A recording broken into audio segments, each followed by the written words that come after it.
Hello everybody, this is Ron, and this is the lesson of the week. And actually what I'm going to do this week is take an excerpt right out of my boot camp manual and cover some objections that you may or may not hear about lease options and about the ACTS program. And these are objections from sellers. Now, the good news is that the short form recap version of what I'm about to cover here is right on your weekly newsletter this week.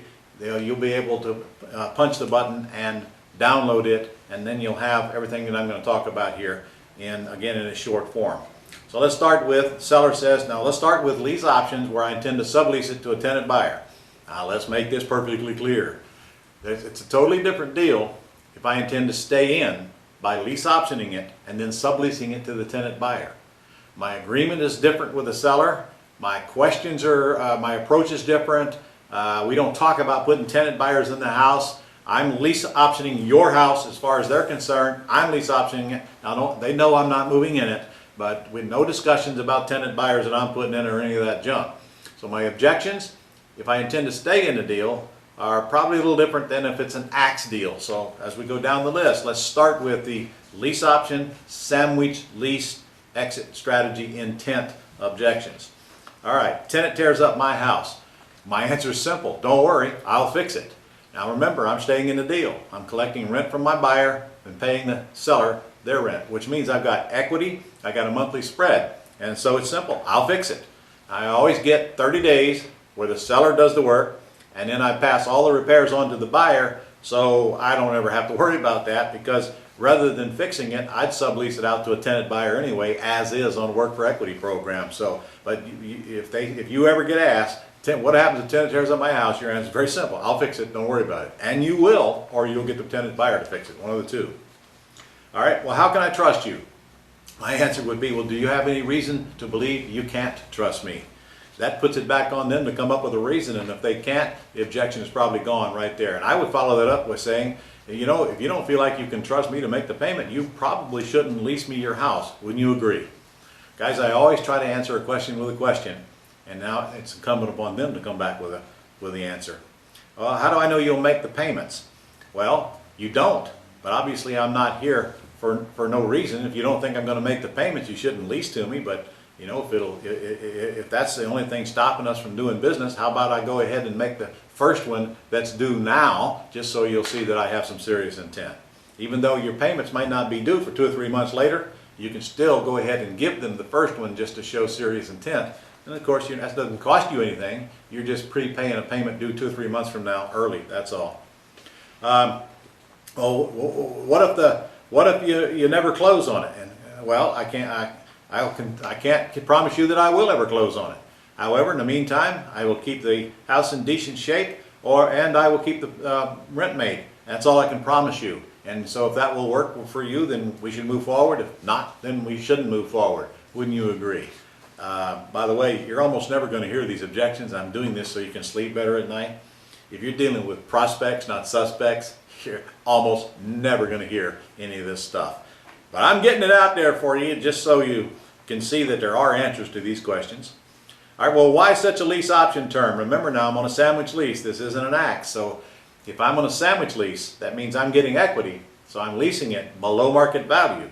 So the motivation for the seller to give me a 10-year term like I asked for with ACTS kind of dwindles. So I always ask for a minimum of 5 years and then let them knock me down to 3 years, worst case. So my answer, why you want such a long term? Well, because I may need time to put an occupant in the house and get them qualified for a loan, and I don't want my back against the wall, and frankly, that's just my policy. If I don't have enough time to get that done, I'd rather not do the deal. So you're going to have to decide whether you want to go with my term or not go at all. And I'm okay either way. Is that fair? All right. Well, why don't I just list it with a realtor? Well, my answer is, well, why haven't you already? Actually, you called me, or I called you because you ran a for sale by owner ad. If you think listing it with a realtor is your best bet, perhaps that's what you should do. And then I always suggest, however, why don't you list it for 90 days? And then if it doesn't get sold, come back and I'll jump back in there if I'm still interested in buying at that time, and we can start from scratch. list it for 90 days, and if the realtor doesn't sell it within 90 days, at least your options are open. However, of course, that's 3 or 4 payments from now that you will be making. If we do business right now, you'll know when your payments are going to stop. So entirely up to you. If you think you should list it with a realtor, have at it. Come back when the realtor doesn't sell it. Well, next objection is, well, my attorney, I've got to let my attorney see the agreement. My answer is, well, that's okay. First, do you have questions that I didn't answer? If the answer is, well, no, I just want my attorney to see all the paperwork, well, no problem. I'll give you an agreement, which will always be blank. Take it to your attorney, and if he doesn't see anything illegal with this transaction, you get back to me, and I'll have you come to me, and we'll fill in the blanks. At the time you give them the agreement, they know what the blanks are going to be. I just don't like filling it in so they can take my agreement and go shop it. So at the time you're ready to do business, then we'll fill in the agreement. That's my answer. And I can tell you from experience, if you give them a filled out agreement and you can tell that they're wishy-washy, that's exactly what they're going to do, is go shop it around and stall, see if they can get a better offer. And if they have to take the contract to go see their attorney, so be it. I don't really work too hard to talk them out of it. I don't put any pressure on them. I try to persuade them a little bit to make sure that's what they want to do, but if that's what they want to do, then that's what they want to do. Because before they get through closing, it's going to go through my attorney anyway, and I want them to feel comfortable about the transaction, and if they don't, best to kill it right now. That's my opinion. All right, now, let's go to the acts objections. Remember now, acts means I'm lease optioning it from the seller with the intent of assigning it to the buyer. So those objections are a little bit different because I'll be out of it.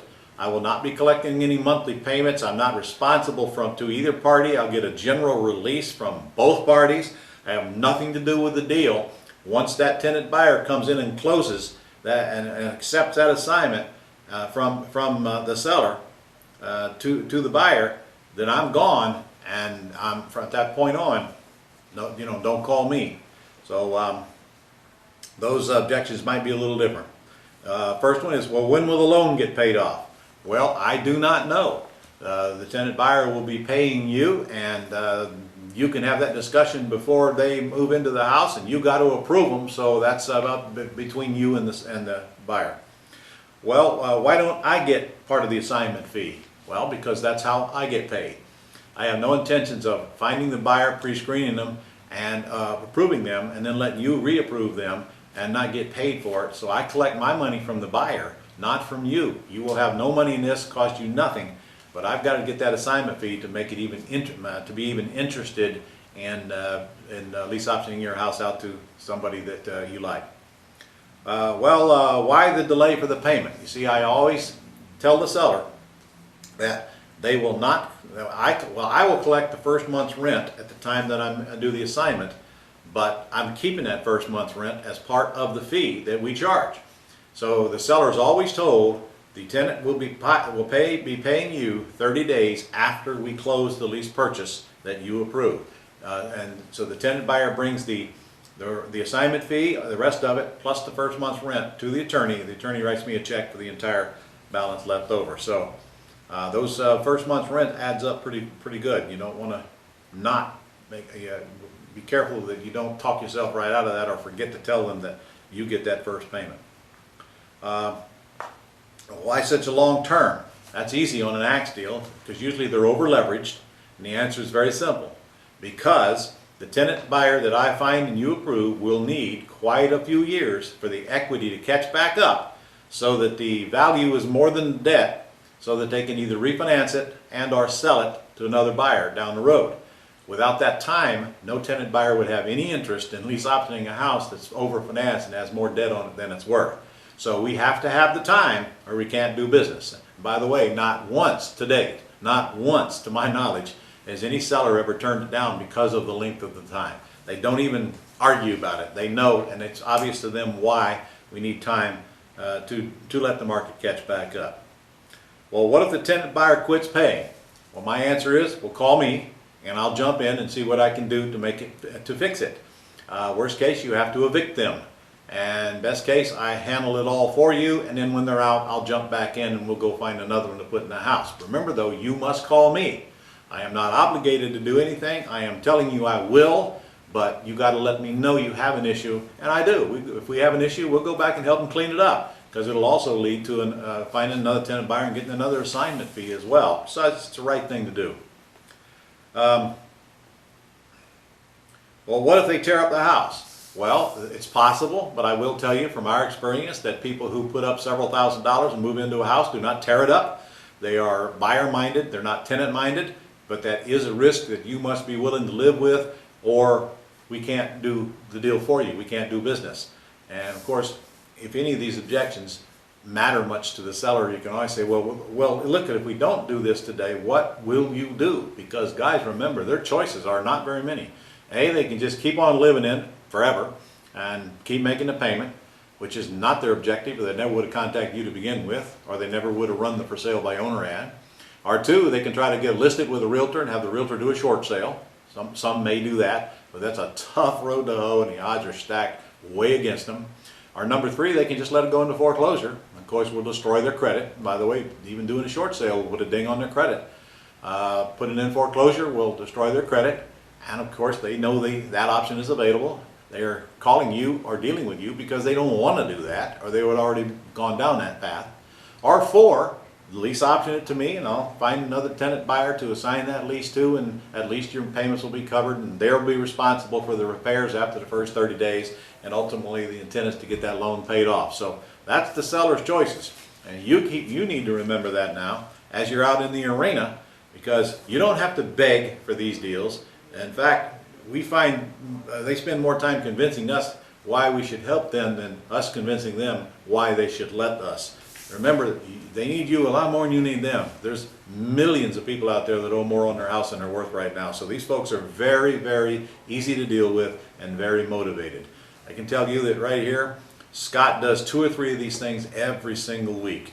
And he's getting up into the higher end houses now. He just did one yesterday on a $425,000 house. And just so you'll know, in Jacksonville, Florida right now, that's about 3 times the median income. So for around here, that's a pretty hefty price tag. Of course, that brings in larger assignment fees, so I'm perfectly fine with it, with absolutely no risk. All right, guys, those are the objections. Go down a little bit, hit the tab, and you will download this whole list for yourself. And if you get to my Quick Start School, I'm going to go over these a lot slower for you, and we'll have more time to cover these details. So that's it for now. I hope that was of value to you. See you next week.